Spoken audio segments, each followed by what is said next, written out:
Buen día, soy integrante del grupo número 4. Mi nombre es Jackson Vázquez, en la asignatura de Pensamiento Económico. El tema de poner es el pensamiento económico preclásico.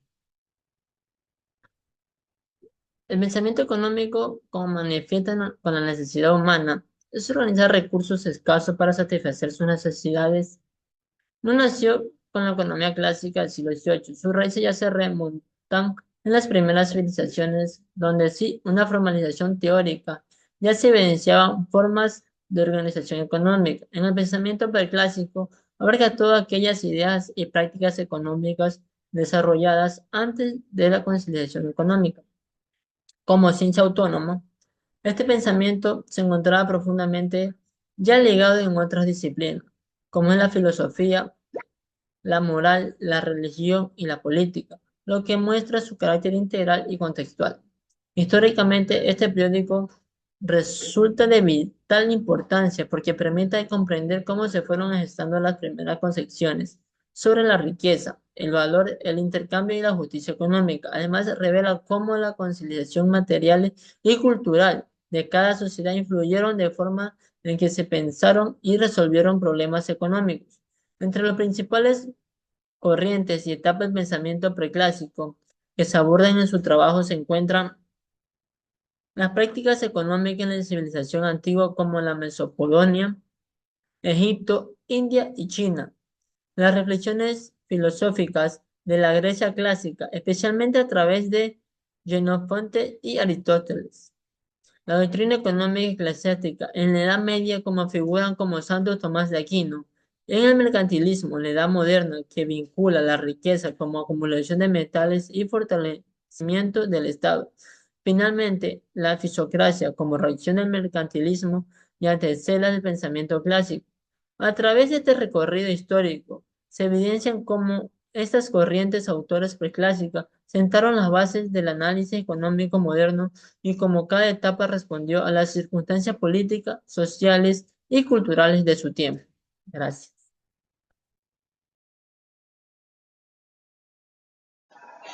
Mi nombre es Pamela Parrales y yo les voy a hablar acerca del pensamiento económico en la antigüedad. Es importante destacar que durante la antigüedad, especialmente en la Grecia clásica, el pensamiento económico empezó a adquirir una forma conceptual.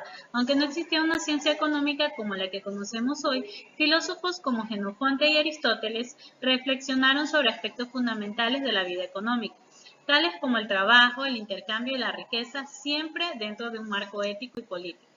Entre las aportaciones de Jenofonte y Aristóteles, en primer lugar, Jenofonte, discípulo de Sócrates, es reconocido por ser uno de los primeros en utilizar el término oikonomía, que da origen al concepto moderno de economía.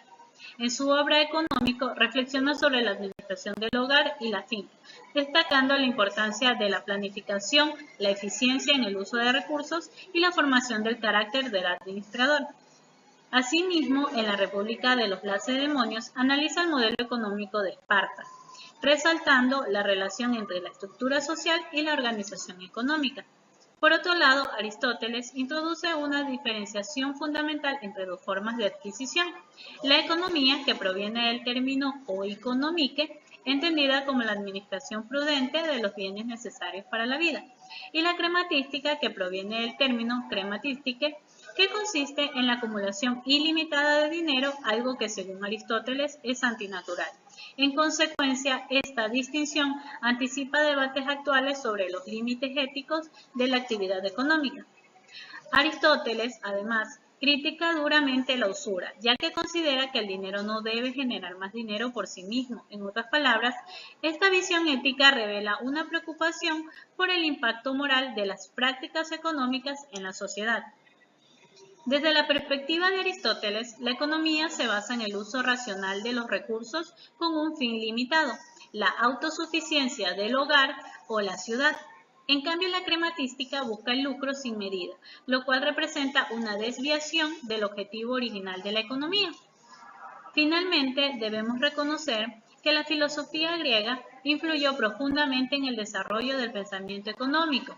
En lugar de centrarse solo en la producción o el comercio, los filósofos griegos pensaban que la economía debía servir al bienestar de la comunidad. y estar guiada por valores como la virtud, la justicia y el orden político. De hecho, esta herencia se mantuvo vigente durante la Edad Media y fue retomada por los pensadores escolásticos. En resumen, la aportación de Jenofonte y Aristóteles estableció una base crítica y ética desde la cual se empezaría a analizar las relaciones económicas en los siglos posteriores. Buenas tardes, licenciado Guillermo Enríquez. Mi nombre es Tuli Quesada, del grupo número 4. Me ha tocado exponer sobre el pensamiento medieval y el escolástico.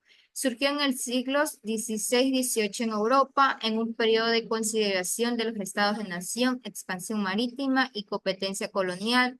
Desplazó el pensamiento medieval centrado en el análisis del Estado y la riqueza nacional.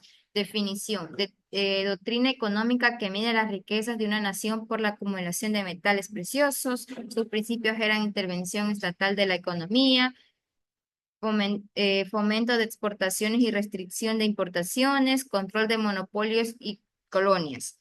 Durante la Edad Media, el pensamiento económico estuvo profundamente influenciado por la tecnología cristiana y la visión moral del mundo que predominaba en Europa.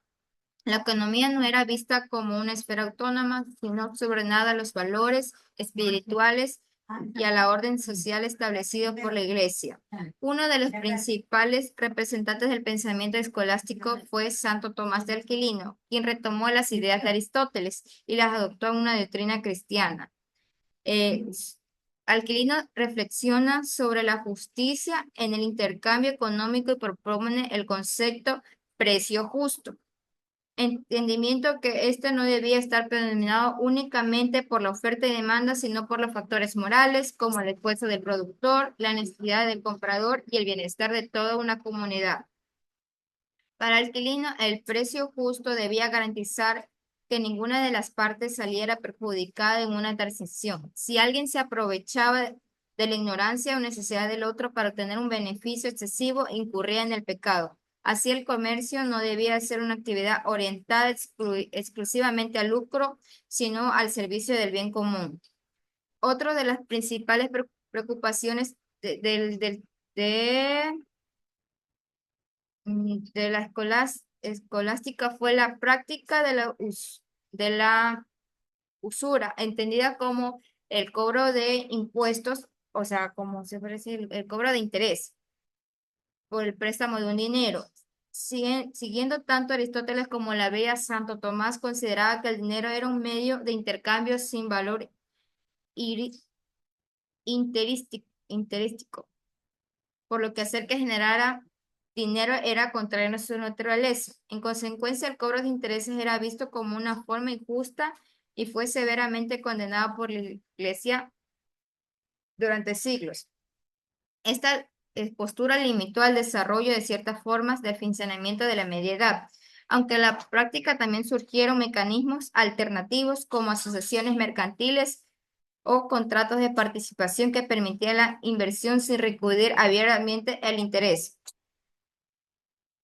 En la economía medieval estaba profundamente implementada los valores religiosos. La ética cristiana promovía la caridad, la solidaridad y el cuidado por los más necesitados. La acumulación excesiva de riqueza era mal vista y se valoraba las prácticas como el comercio honesto, la moderación del consumo y distribución de bienes a través de las limosnas y las obras de la caridad.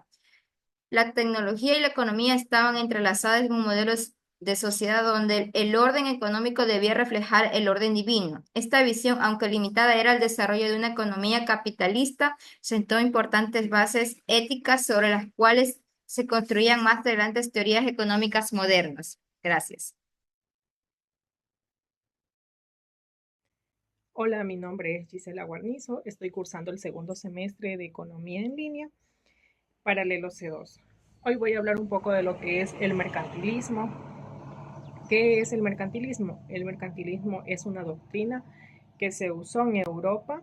Los gobiernos pensaban que entre más oro y plata tuviera un país, más poderoso era.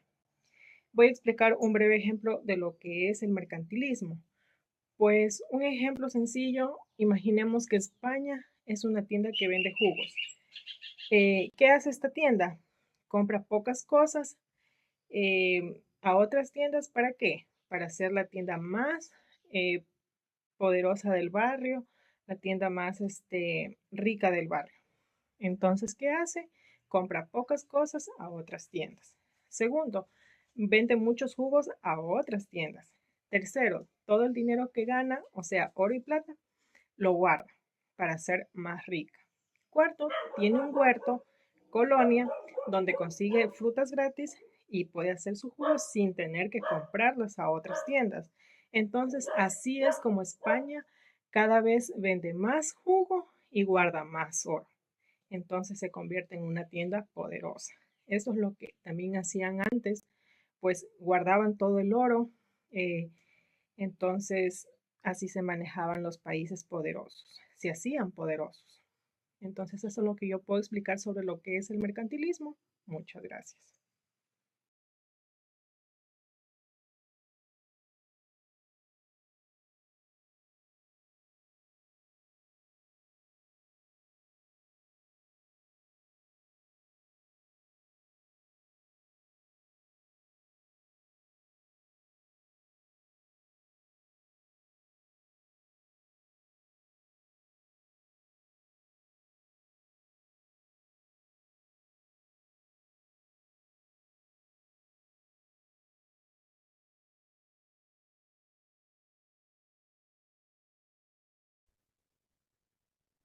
Dentro del pensamiento económico preclásico tenemos lo que es la fisiocracia, que fue más que todo una escuela del pensamiento económica creada por François Esnail en Francia en el siglo XVIII. Este pensamiento sostenía que la naturaleza era la fuente de toda riqueza. Al contrario del mercantilismo, que la fuente de toda riqueza era la acumulación de metales preciosos como el oro y la plata. Una de las ideas fundamentales que sostenía este pensamiento es que el comercio no crea industrias, sino que la transforman. Un ejemplo claro de esto es cómo el trigo lo logran transformar en pan y cómo el cacao lo logran transformar en chocolate. Otra de las ideas que también sostiene y defiende es que la libertad económica, donde el Estado no debe intervenir, sino que debe permitir que se rija por leyes naturales. En conclusión, el pensamiento económico preclásico no es más que una evolución de las ideas que sentaron las bases para lo que hoy conocemos como la economía moderna, a través de un enfoque más filosófico, más político y más religioso, que se fueron formando conceptos fundamentales como el valor, la propiedad, el Estado y la producción. Aunque en aquel tiempo no existía una economía científica, estas corrientes permitieron el paso hacia una visión más racional y sistemática que culminaría con la economía clásica y dándole una transformación a lo que hoy conocemos como una economía moderna. Bueno, gracias.